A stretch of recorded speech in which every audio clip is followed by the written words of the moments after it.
Rush is the gateway for the evil.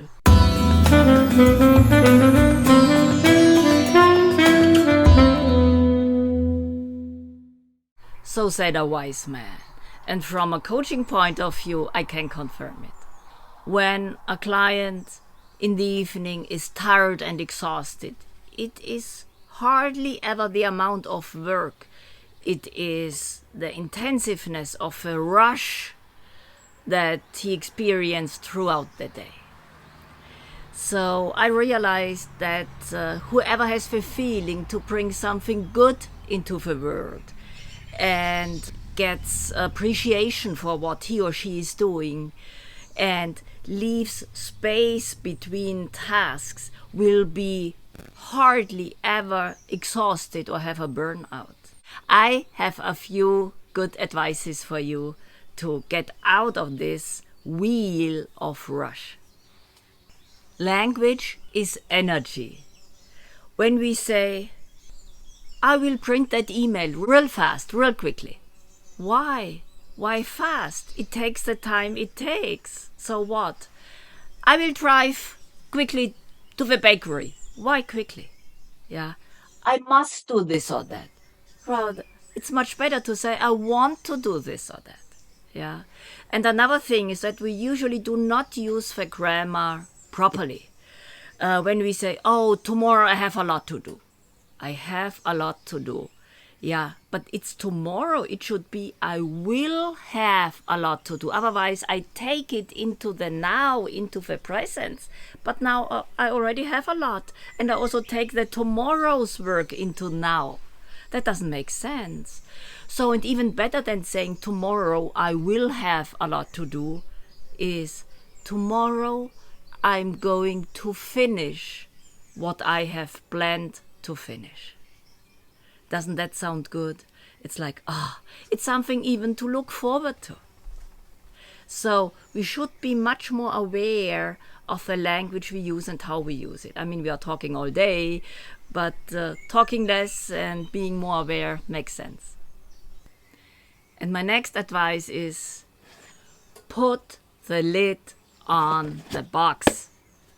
When people go out of their office in the evening, they have a feeling, oh my God, there were so many things and I couldn't finish all of them, or hardly any of them. Why? Because they didn't have the time to put the lid on the box. So that means when you have one meeting after the other without a break in between, you will not be able to archive the documents, to write a note to a colleague, to take a short break, have a cup of tea, and then be ready for the next task. And that's why when such people go home in the evening, they have all the open boxes. It feels so much better to look at all the closed boxes and say, oh my God, I did this, I did that, I did that. I accomplished so much. That makes you feel good. Maybe you are tired then. That's okay to be tired from a whole day's work, but you will not be exhausted or frustrated. And when it comes to meetings, I really can recommend, do not make meetings for 30 minutes, make it 20 minutes. And no meeting for 1 hour, no. 45 minutes is enough, believe me. Meetings become more concise and people show more attention. It will be more crisp, and you have a break in between where you can close the one topic and open the next one. The next important topic is the multitasking illusion. It's an illusion. You know, when someone says, oh, I'm capable of doing a lot of multitasking things. No, people are not able to do that. Actually, it's a very fast switch within a fraction of a second from one activity to the other one and back. So it's a constant switch. This is rush. Yeah, so we rush ourselves when we are answering emails during a video call. Makes no sense. I mean, if you don't want to participate in that call, tell them I can participate for 10 minutes when it's my topic, and other than that, I apologize. And then you give the whole focus, it's all about focus, to your emails. Yeah, right?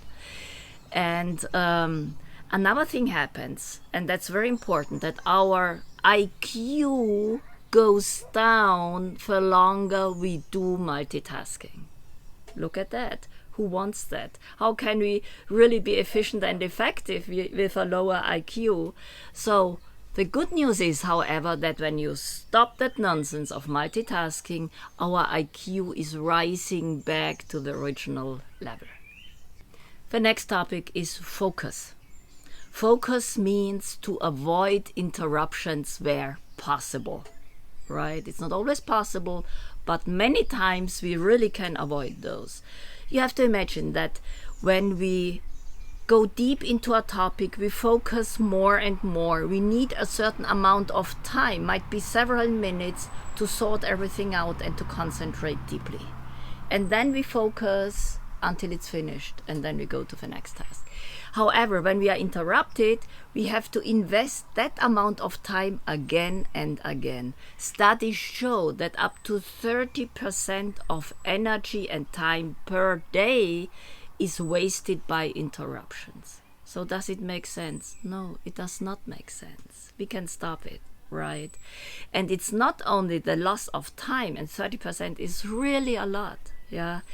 It is also that our ability to focus reduces by each interruption. And it's not only the ability to focus, it's also our motivation.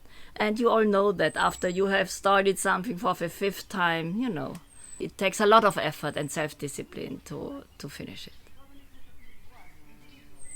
And my last advice for you is, in case one day was real hectic and for some reason you could not escape and you are totally out of your mind, there is a way to center yourself and to get your senses back, because that's important.